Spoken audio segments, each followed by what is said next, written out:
we're gonna get started. We'll start with just a short demo of the product and quick walkthrough, and then we'll move on to the topic of the day. Again, if anybody has any questions or anything, definitely interrupt.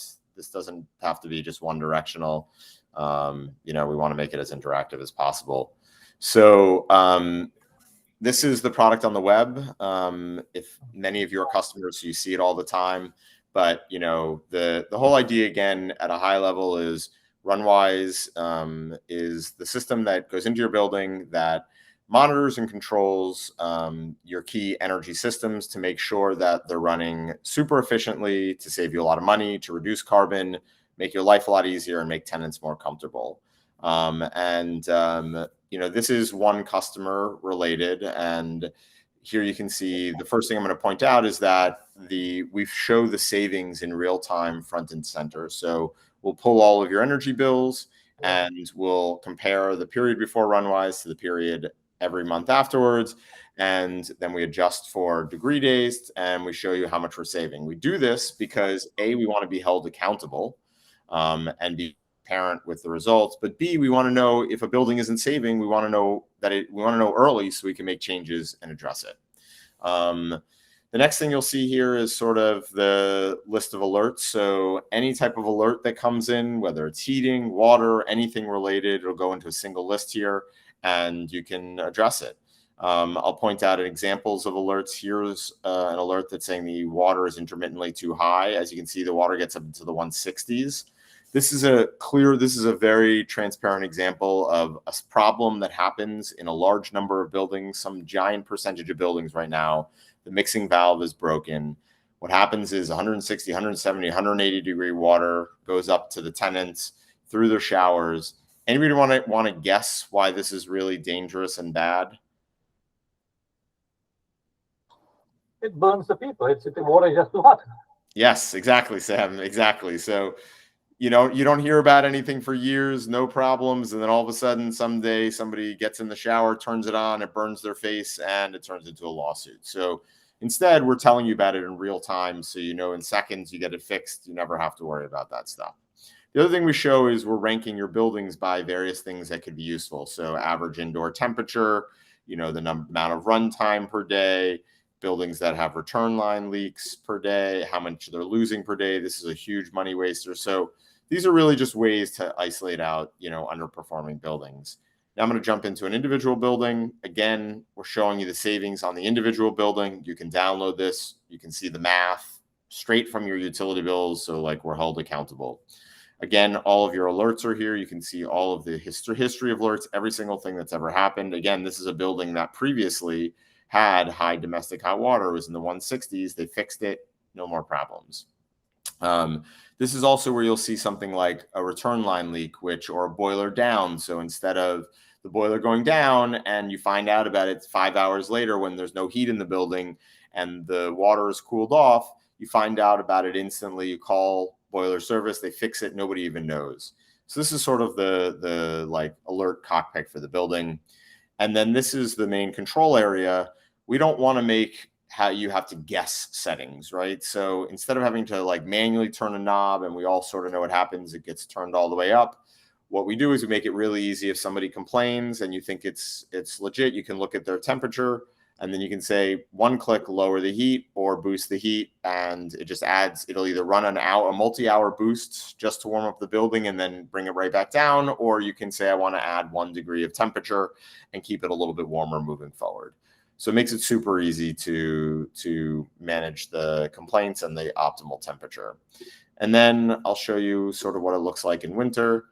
So this is the state of the heating system at every moment. And the blue area is where the heating is on, the pink is where it's off.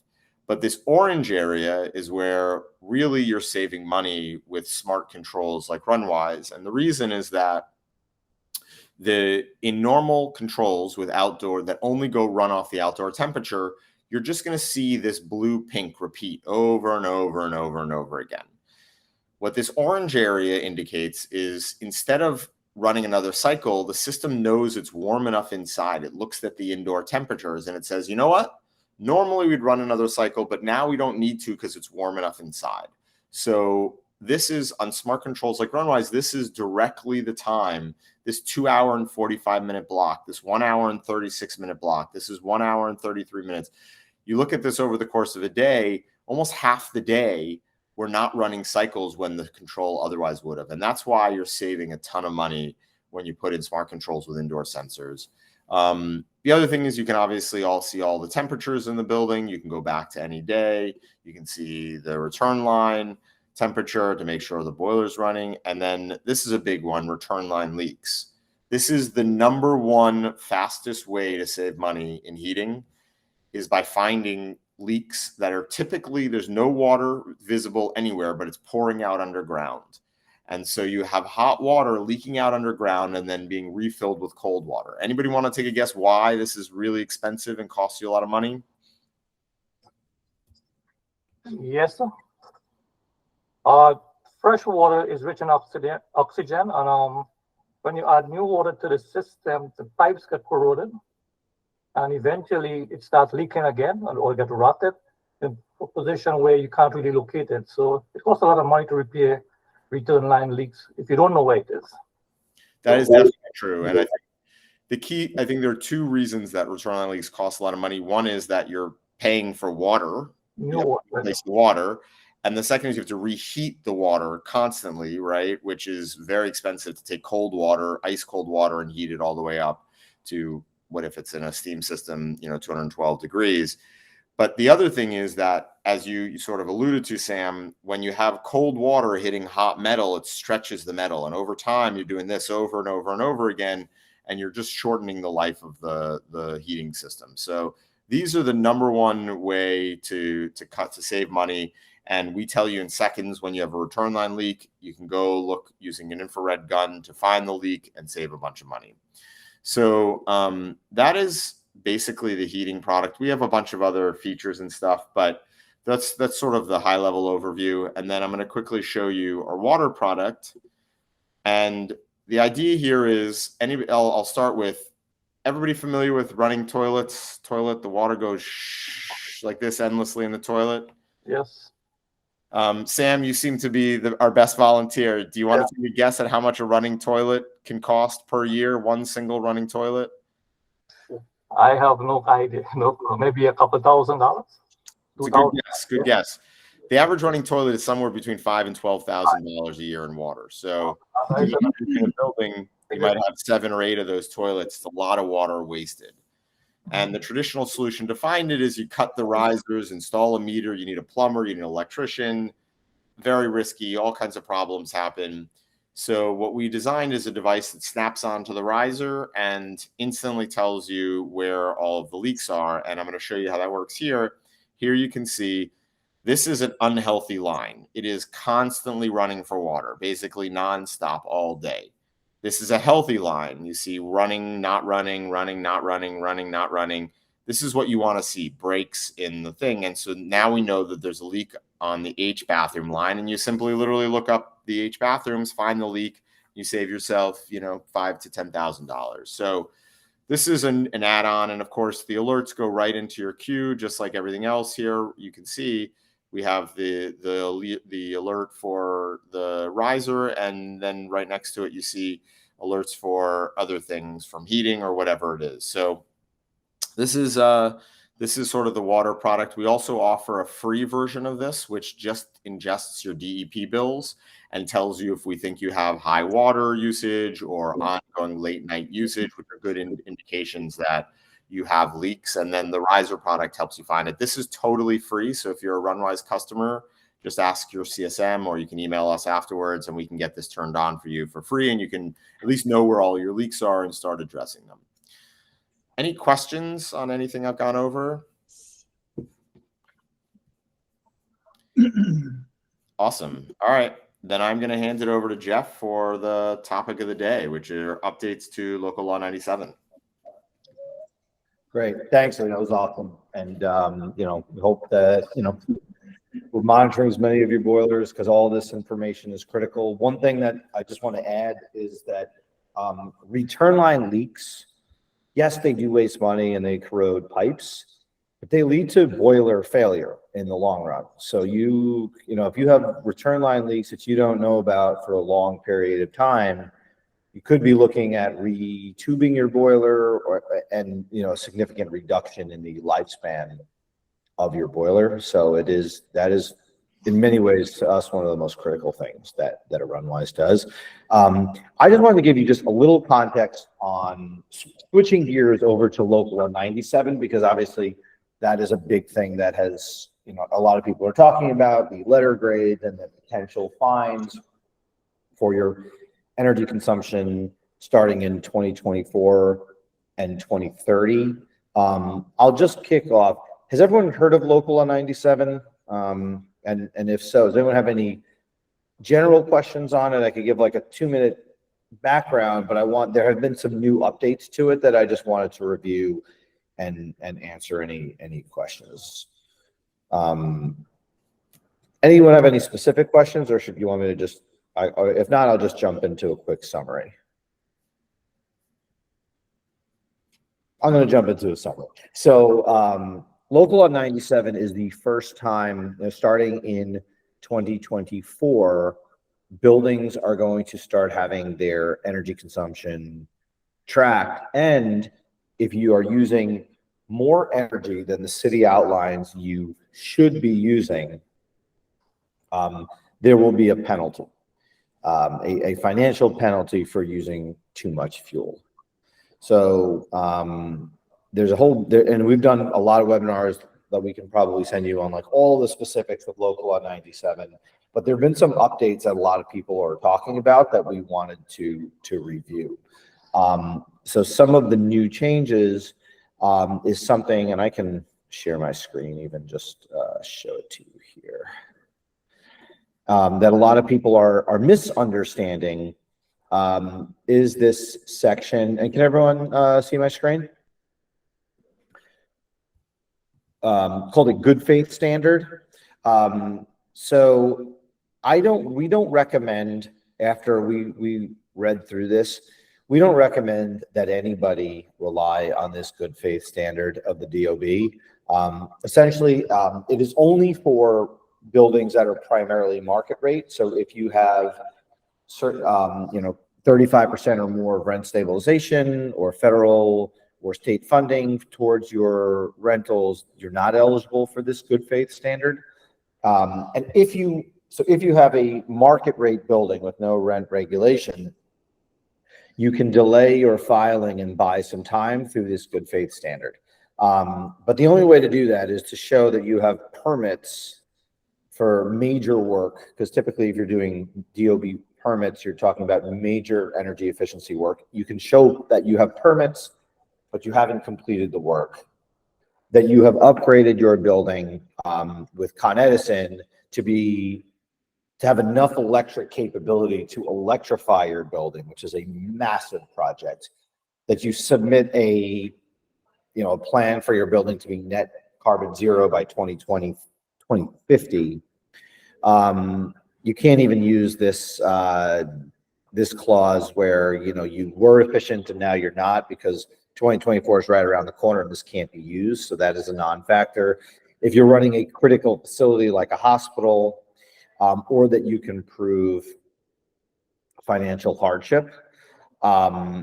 So with all of those measures, I wouldn't rely on any of them if you have a free market building, unless you really feel like you have a home run case. If you have a typical residential property or a typical office property, none of those new measures are going to apply, really, unless you have a very, very specific situation. So what we've been hearing, the reason that we wanted to talk about this, is we've had a lot of people saying that, oh, there's an extension for Local Law 97, but it's only under those stringent measures, and it's only for free market buildings. For your rent stable buildings, Walter, for your typical like rent stabilized buildings, rent control buildings with any sort of rent regulation, in fact, the new updates have been worse, because now they specify, for example, any building that has 35% or more rent regulation has to have an online control, but now that online control specification is that you need 25% or more sensor coverage in all your buildings, and you need to be able to prove it at the end of 2024. So not only do you need a Runwise or an online type setup, you now need to make sure that you have a quarter of your buildings covered. So that is a significant change, because even most installs don't have that amount, only rebatable ones. So if you have any buildings that have natural gas, we can't recommend strongly enough, get an application in for any building above 25,000 square feet with utility for an online control. You know, we hope you love Runwise and that you would choose us, but if you don't, you better choose somebody, because we are convinced that there will not be incentive money available in 2024 as everybody is rushing to file. So those are two updates. We just wanted, people are continuously under the impression that there's been an extension for Local Law 97 when there has not been. And in fact, if you're running a stabilized building and you need to get the prescriptive plan done by 2024, the requirements are clearer now and more stringent than we expected. So it's all the more reason to get an online control and to do it as soon as possible while there's utility money available. Those are like the two main updates, and we can share a link after this with the specific rules of Local Law 97. And again, all of this is just proposed. There are now like think tanks and groups that get together and they will come out with the final legislation, but they usually don't change it all that much. So if you even Google, and I'll drop this in the chat here, and we can also send it out after. But if you want to read the proposed Local Law 97 rules, they are in the link that I just sent to everybody here on the right. Does anyone have any questions on that? I know that was a lot of information, but happy to answer any questions. And Jeff, you want to give just like in general, how you think people should just be thinking about Local Law 97 in general? Yeah, I mean, I think that you should just worry about the 2024 compliance right now. There's like, you could go crazy reading about 2030 and 2035 and 2040 and 2050, and it goes on and on and on. There's a lot of technology and a lot of changes that I am convinced are going to happen between now and 2030. So if you have a free market building, you want to make sure that you are 15 to 20% below your 2024 requirements right now. That's like the comfort zone that I would want to be in. If I was running a building with rent stabilization, you should absolutely look up the prescriptive plan and get that work done by the end of 2024, because if you do, you are clear until 2030. So that's how I would approach it. I wouldn't worry about anything else, and I would take any rebate, because it's not just Runwise. There's insulation, there's pipe, there's weatherization, there's pipe venting, there's that type of work, and there are still rebates available for some of this required work. So if it were me, I would take whatever money is on the table for work that you need to do anyway now, and worry about 2030 when it, as we get closer to that time. Orlando, good to see you. Hello. Any other questions people have? Just, about Local Law 97, about saving money on energy, about, energy management, like management in buildings. We're happy to take questions on anything anybody's dealing with right now. I think that's a good thing to have about the water risers consumption. If you can, detect that somehow, that'll help. Yeah, I would recommend, if anybody is interested in water, if you haven't sent it to us already, send your DEP login, because you can email it to support at Runwise or Lee or myself. The DEP monitoring can help you spot the buildings where you're wasting the most water, and then you can pick those buildings or that building and use that as an opportunity to try the water monitor, the leak detection there. Water is like free. It's included with your heating. So if you have us in for heating, it's totally free. We'll analyze all your water bills for you, tell you if we think you have leaks. And you'll see all of that on the site with your heating stuff. It costs nothing. So a lot of customers have turned that on. If you haven't already, like, send us your DEP login and we're happily turn it on for you. Okay. Any other questions about water or anything else? Sam, go ahead. Yeah, we have a gravity tank here that feeds the water down. The building separated in 2 parts where you have approximately 1, 2, 3 cold water riser in each apartment. Will you have to put a sensor on each of the downfield? We would put, if you have a gravity tank, then we would want to put it on each riser on the top section of the building that's going down to those risers. Yeah. No, but I understand that. So you're going to put it for each apartment or for each riser? We do each riser. We are coming out with a apartment by apartment monitoring system in the next, hopefully, 6 months. But right now, the system is designed riser by riser. So it's designed to say, hey, you have a leak at this building on the A line. The point of it being, if you have high water consumption, you could send your on-site staff and say, hey, like, knock on every door and look for a leak. But typically with this type of setup, you can reduce the scope of your search by 90% and waste less man hours. That might be a lot of sensors in this building because of how the apartments are located and how they are needing to L shape and things like that. Could it be installed like on a 17th floor where it just leaves the roof somewhere there, so that we get like the B line, the A line, instead of having to do each riser? Yeah. No, I mean, that's what we do. We typically do just one line. So how tall is your building? 17 floors. Right. So one detector would be 17 line. Yes, you would just, For the entire apartment, not of each riser in the apartment. we don't typically do that. That's a lot of work. Yeah. We don't typically do that. We're just, the goal of this is that we are in and out of your buildings in a few hours and we reduce the scope of your search significantly.